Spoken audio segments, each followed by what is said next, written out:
Ayo, baik teman-teman semua, silakan untuk berdoa menurut agama dan kepercayaan masing-masing. Berdoa dimulai. Selesai. Oke, terima kasih Pak Sidi. Selanjutnya Ibu akan memeriksa kehadiran dari kelas 8 ya? Ya Bu, benar.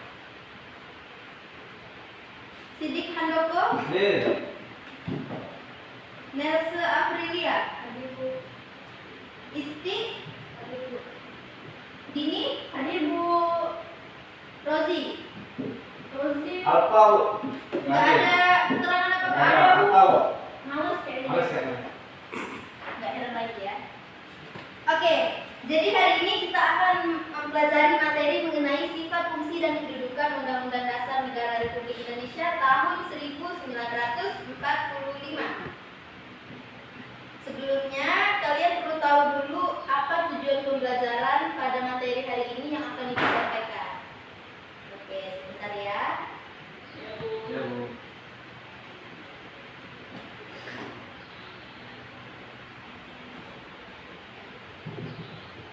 Oke, boleh dilihat di PowerPoint yang Ibu tampilkan.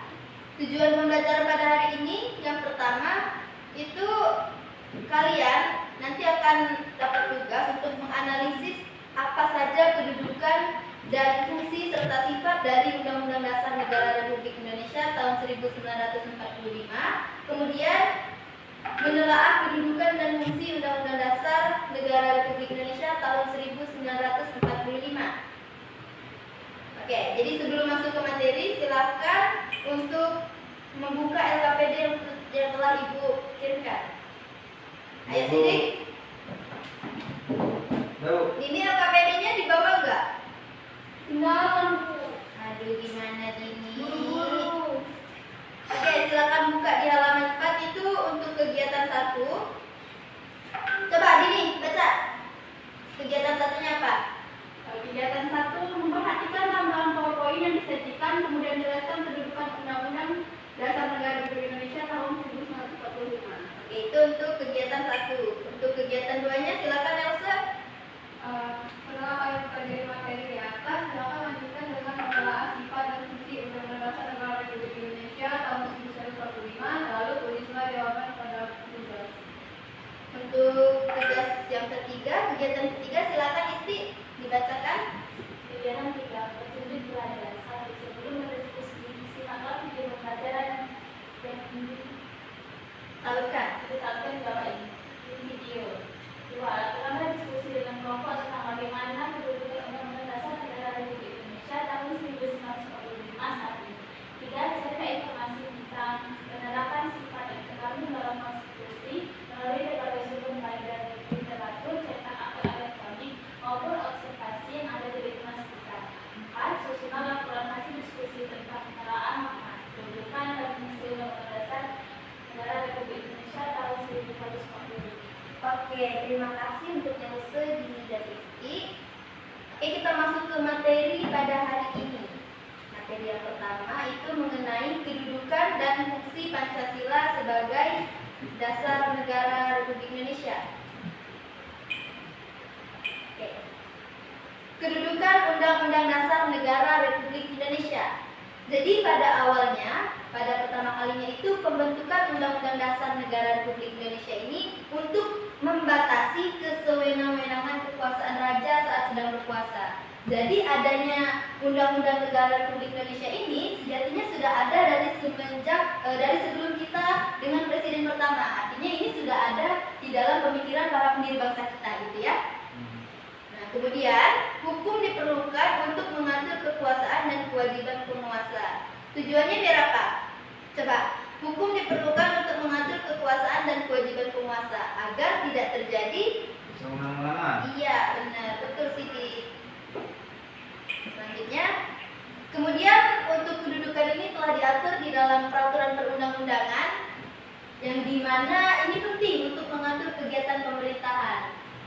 Ini disebabkan oleh beberapa faktor. Faktor pertama itu sejarah negara yang bersangkutan. Kemudian faktor yang kedua, bagaimana sih kemerdekaan negara tersebut dicapai? Ada yang masih ingat gimana kemerdekaan negara Indonesia dicapai? Panjang ya, mulai dari Rengas Dengklok sampai akhirnya di tanggal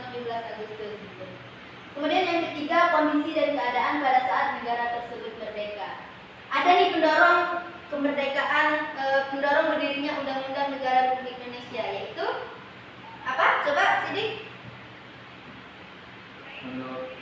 Pendorong undang-undang Indonesia adalah kehendak para anggota pertama Negara Kesatuan Republik Indonesia setelah proklamasi kemerdekaan, makanya pada tanggal 15 Agustus, karena Indonesia merdeka tanggal 17 Bu. Nah itu belum ada peraturan undang-undangan Bu, jadi mereka mencoba merancang karena biar adanya aturan tadi Bu, biar tidak semena-mena, biar mengatur bagaimana kebijakan pemerintah dan masyarakat sendiri biar tertib seperti itu.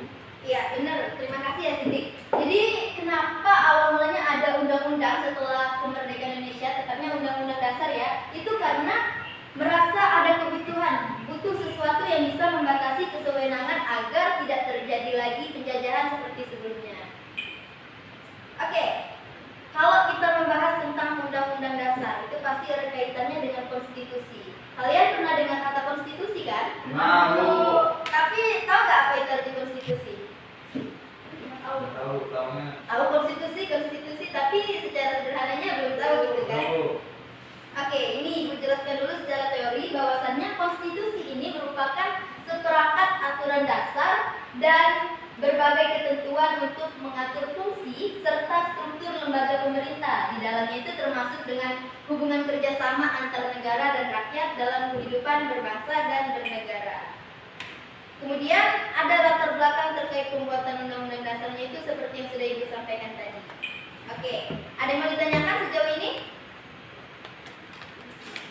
Ada yang ingin? Oke, cukup ya, udah jelas ya berarti. Jelas Bu. Selanjutnya kalian akan Ibu persilakan untuk menonton video sebentar.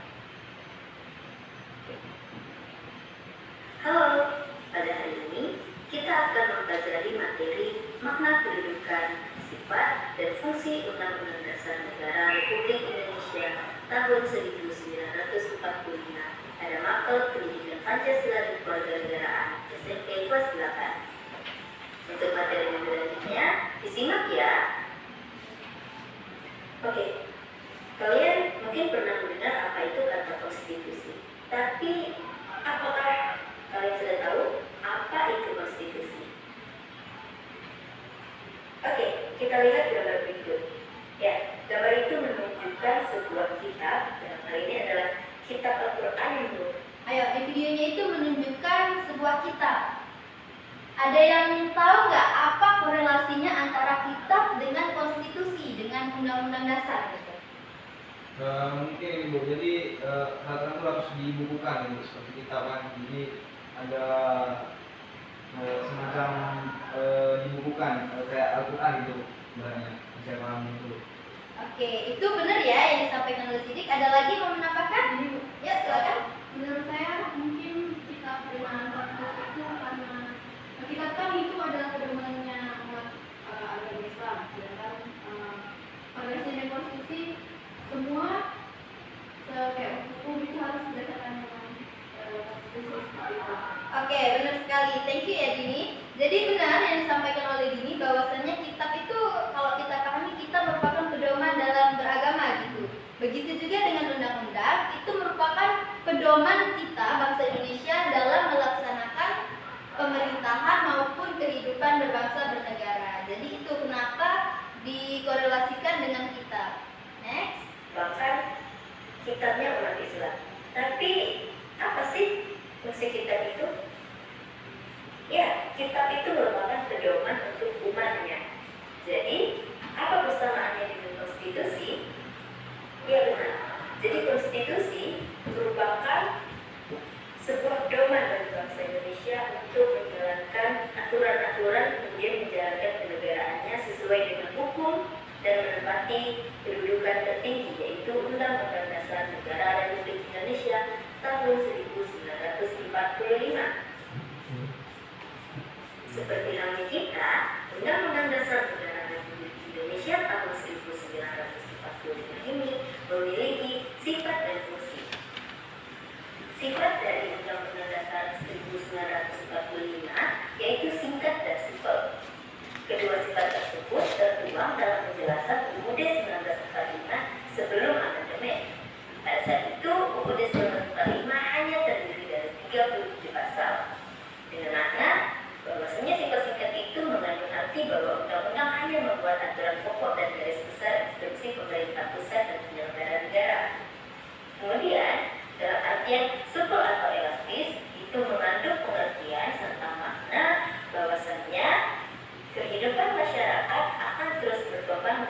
dinamis. Begitu pula dengan negara Indonesia seiring perubahan zaman.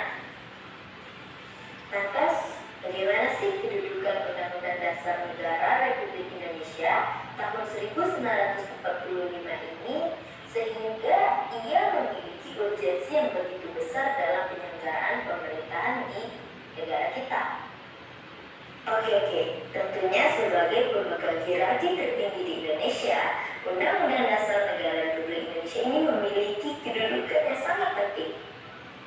Bahwasannya, Undang-Undang Dasar Negara Republik Indonesia tahun 1945 ini berkedudukan sebagai alat kontrol, sebagai pengatur, dan sebagai penentu dalam menjalankan negara Indonesia.